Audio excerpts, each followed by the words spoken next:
All right, guys. Well, I get this question on the channel and in person. Are these Turkish shotguns any good? And that is such a broad generalization.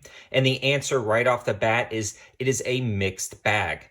Yes, there are some amazing Turkish shotguns, some premium Turkish shotguns, as well as some budget Turkish shotguns that work insanely well. And there are some that kind of fall short when it comes to reliability and durability over time. And the best answer to this question in a nutshell is dig in, do your research, and watch some reviews. But what I want to discuss today is the positives and negatives of a lot of these Turkish shotguns, some that I personally like, where to find deals, and really talk about the philosophy of use behind buying one of these high-value Turkish shotguns, and that's what I'm going to focus on today. Either that hunting or personal defense style or tactical style pump or semi-automatic Turkish shotgun, as well as some of the bullpup offerings that some companies are bringing in right now. The first thing I want to discuss is price. Now, not price of a specific shotgun, but price in general. A lot of the different, more premium shotguns made in the US and other places that are being brought in come at a pretty high price. A lot of times when you're comparing maybe a basic Remington or a Mossberg pump, you're going to be looking at about $300 to $400, but you can find some Turkish pump shotguns at about $150. So that's a dramatic price reduction between the two. Now, I'm a huge fan of the Mossberg Maverick 88. I feel like that's kind of the best of both worlds. You get a high-value shotgun at a reasonable price, and honestly, the Maverick 88 is one of my favorite pump budget shotguns of all time, so don't get me wrong, I really like that. But if you're just really strapped for cash, and a lot of the Maverick 88s are selling pretty high right now, you may want to know, is there a budget option for around that $125, $150 price point that works? And the answer is yes. A lot of the Turkish-produced guns work really well, especially if you're not going to the range every day and putting 100 rounds through it. If you're taking them out once a week, once a month, and you're putting about a box of ammo to, trap shoot, skeet shoot, hunt, things like that, or maybe you'll load it up with some buckshot every couple of weeks to take some shots to make sure you're proficient and then use it for personal defense, I think a lot of those are going to last you a lifetime. Where I really focus, though, on is besides just the generalized pump action shotgun, a lot of the Turkish produced shotguns fill a lot of niches. Like as you can see here, the GYF1 by G-Force Arms, a bullpup shotgun. That slides the action behind the trigger guard. It's really unique, yet it comes in at an affordable price point, especially with the flood of Turkish shotguns on the market right now. And that's something we'll touch on in a second. They also fill niches like a mag-fed shotgun. This is a Rock Island Armory VRP-40. This is a mag-fed single-stack shotgun, and it takes the same MK1919 style mags that the G-Force Arms does. Also, a lot of those AR-style shotguns take the same mags. So the cool thing about this is, when it comes to price, let's talk about those accessories. Mainly the mags are going to be incredibly affordable because they're almost universal across this platform. It's really taken on a market of its own, these MK1919 style magazines, either the 5, 10, or even 15 round single stack mags. They actually feed incredibly well, they're very reliable, and they're mostly interchangeable between these single stack mag-fed shotguns, whether it be pump, the AR style, or the bullpup style. Now, with all of that being said, one of the other niches that I really find, and Black Ace's the Pro Series S-Max really knocks out of the park, is the tube-fed semi-auto shotguns. Now, this actually had a recent price drop, and you can actually find this guy for about $259, and that is an insane deal for what you get.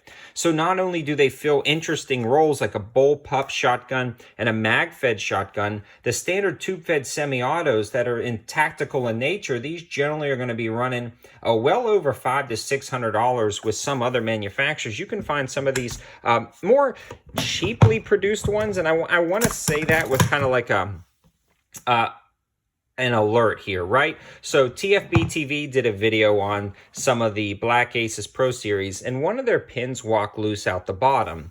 Now, obviously, when you're going to get a higher price shot, well, not obviously, most of the time when you spend that extra money on that Benelli or something like that, Mossberg, or something even along the lines of maybe what's that, an FN semi-automatic shotgun, you're going to get a level of quality control that you're not necessarily going to get out of something like one of these guns. Now, I'm saying that as a broad generalization. That's what I've seen in my own personal experiences when I buy something like a Benelli or a high-end Beretta versus something on the low end. But that's kind of what you expect. And if you're willing to kind of take that chance, a lot of times, in my personal experience, 9 times out of 10, you're going to get a solid shotgun that's going to last you a very long time.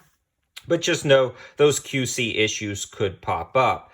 Now, when we're talking about different types of companies, I really do like the Rock Island Armory, the G-Force Arms, the Black Aces Tactical. These are some of my go-tos. Some other ones that I want to discuss are the TR Imports. They make some amazing hunting shotguns. I don't have one out here today. I've got it kind of wrapped up and cleaned up. I'll bring it back out to do some trap shooting. But TR Imports does some amazing hunting shotguns as well as a kind of competition shotgun that I recently reviewed, and you'll want to check that out.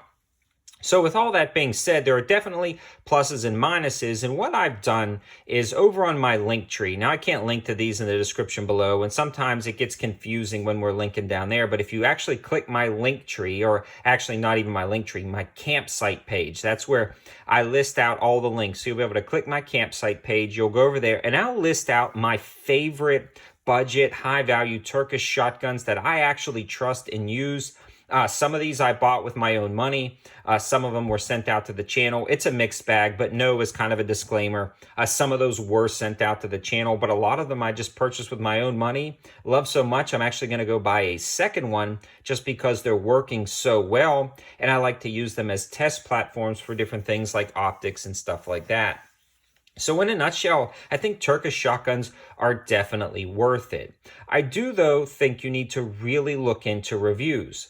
Whereas maybe when you're talking about a Benelli, you could watch 1 or 2 reviews and kind of get a broad generalization of that Benelli shotgun. With the Turkish shotguns, you really want to dig through and see if anybody's had any problems with cycling issues, parts breakages, things like that. You're going to want to go into a little bit more thorough understanding of what you're buying.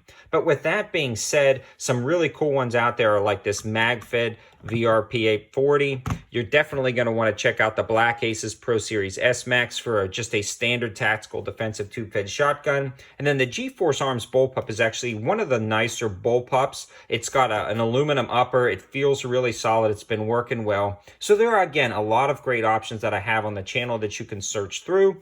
And then again, I'm going to post that link tree as well as the campsite in the description below, and that's what you really want to take a look at and check. Go ahead and check that, click through it, and you'll be able to see some of my favorites over there. I think they're worth it, but just remember, guys, if you've got that little bit of extra money to spend on the Beretta or the FN or the Benelli, not a little extra, a lot extra, those are definitely going to be long-term, more reliable, more durable than some of the ones here, and that's just kind of what you get. You can spend $1,000 on one of those or $300 on one of those. There's only so much companies can do at that $300 price point. But a lot of times, even for my cases, shooting these down at the range for YouTube, 80 to 90% of the time, these are enough for what I need. And I think they're going to be enough for what you need too. Make sure you do your research, dig in, and find out a little bit more information than you would, I'd say, with one of those more premium brands that have a long running reputation.